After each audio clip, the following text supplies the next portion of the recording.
And we continue from page 91. Now that Laban used to help me in whenever I was in a need. Again, whenever I needed something to send and support my breastfeeding wife, Laban came to my rescue. I asked myself, how did Laban manage to be in a position of such lump sum of money? Yet most of us, we were poor as church mouse. Laban collected enough from his father who worked,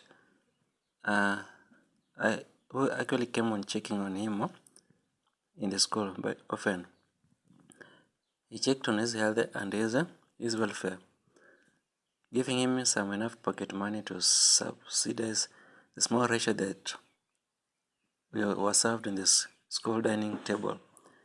His father, worked in the machine that urinated the boiling smoke, and that's actually what made him what makes the difference between the Easterners in the Bukusu land and those of us from the native West Bukusu land.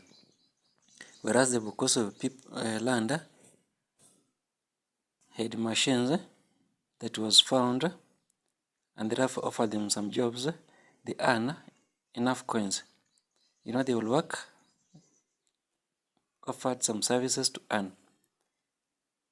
Therefore, they were employed. Unlike us, our fathers in the Westerners, who had absolutely no machine of any kind to provide any kind of labor to boost our empty pockets. And therefore, we lived poor with poor parents. Laban refused to join our Christian union since he had little problems to be sorted with God. He will sort himself with enough coins he had in his account in the bank, and if he will run out of, he will call for his auntie, Mrs. Dina, who came to check on her also. I also had a paternal auntie within the Bungoma Center. She had a business and enterprise of a hotel, but she never minded to come and check on me. Mama Aris began her hotel right there in the Bungoma Center, but it never paid moment to check on me. That's made me to ponder why the Easterners versus the Westerners will live a different life.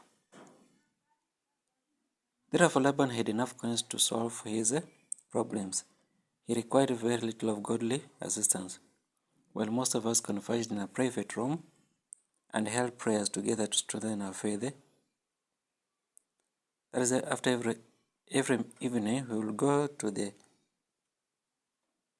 prayer room and remind God of our request for the previous days. We held our hands together strongly to increase our faith and strengthen the powers of our prayers. God ought to listen to our voices that had turned up to be a noise unto his deaf ears, so that he could send his angel to listen and save us from the misery. We actually converged at the powerhouse. It was a prayer house in our school. We also had a few brothers from the slopes of Mount Kenya. I learned that another good life was actually found that far region outside our county. I wish to join a national school thereafter so that I can also join the big-minded people. Such was not as simple to get and enter to those super schools for the national level. Lenana, Alliance, and Mango schools are also easy get open for the disciplined, highly performed pupils destined for universities. We had to score a distinction for anyone to step his toes on that highly expensive soil saturated with fresh knowledge from the white tutors. There we will talk the national language altogether. It was such a tedious and tiresome journey to get yourself to the capital city and close yourself to the few available national schools. Scholars from that very schools were preferred for the national leadership. Naleka stuck to the humility. She was scorned, abused, and ridiculed with her fellow students and the school administrators. Such is how someone will grow in faith.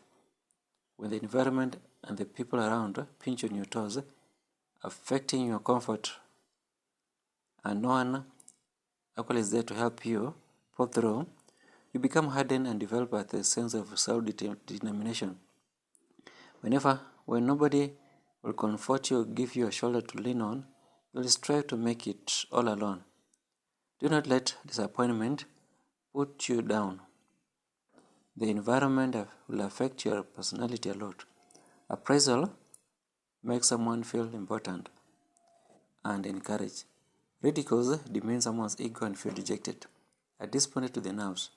Nevertheless, she humbled to her cause. And when you become an empty shell dressed on clothes but felt walking a corpse inside, that's after his frustration of rejection and no one encourage you. You can't feel worthy to live and speak of the goodness of God. But Naleka soldiered on. Destiny, my son, ran here and there, playing to his kit, seated on his butt, empty on a sandy ground, and he drove his car. He felt nice. He tried to wake up and stand on his own, but fell and fell again. Again he tried up on himself